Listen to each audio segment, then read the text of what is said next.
Some questions specifically around young people, and time is super tight on. So what's your, so 30% of the people in our survey said they're thinking of changing their vote, young people. How do you respond to that, Orson?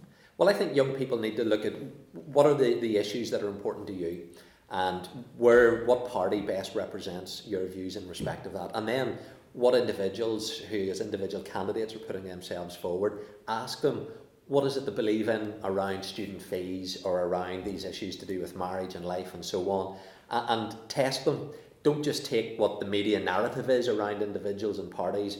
Explore what people have said, track them on Facebook and Twitter, have a look at things they've said in the past, and that'll help build your information as to the type. You mentioned student fees as one, so what's your party's views on university fees? Too high, too low, is it sustainable? Well, to me, university fees are here and here to stay. Now, the party's clear, we don't want to go to where it is in England at £9,000 a year, and currently the fees in Northern Ireland at around £3,500.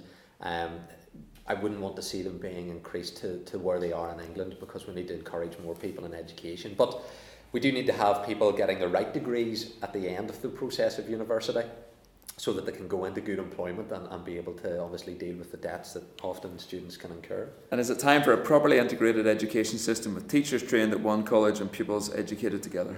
Well, education, that's an interesting question, because to me there is an inherent right for parents to be able to bring up their children in terms of the way in which they want to educate them. And if that's homeschooling, then that should be the right for the parent to choose homeschooling, and some people in Northern Ireland do that.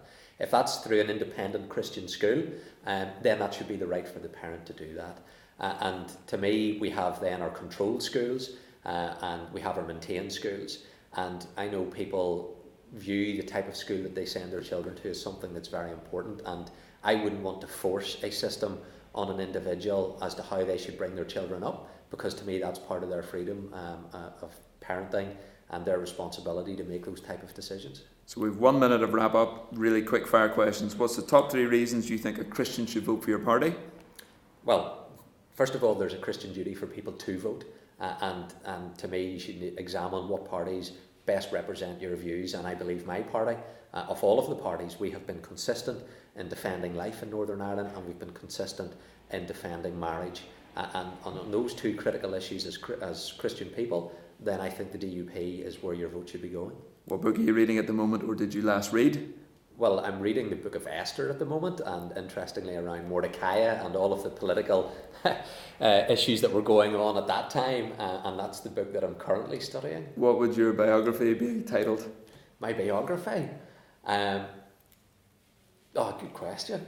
Paul Givan, why did I get into politics? Because there must be a greater purpose behind it. Your favourite post-canvassing snack? Oh dear. I've been on Mars bars and Fanta Orange, but I really shouldn't be. And finally, how many seats do you think your party's going to win? Right, okay. Well, we had 38. Normal circumstances would have led to a reduction because of the less seats to around 32. So we'll be in the ballpark of somewhere between 28 to 32 seats. Thank you very much, Paul Givan. Thank you.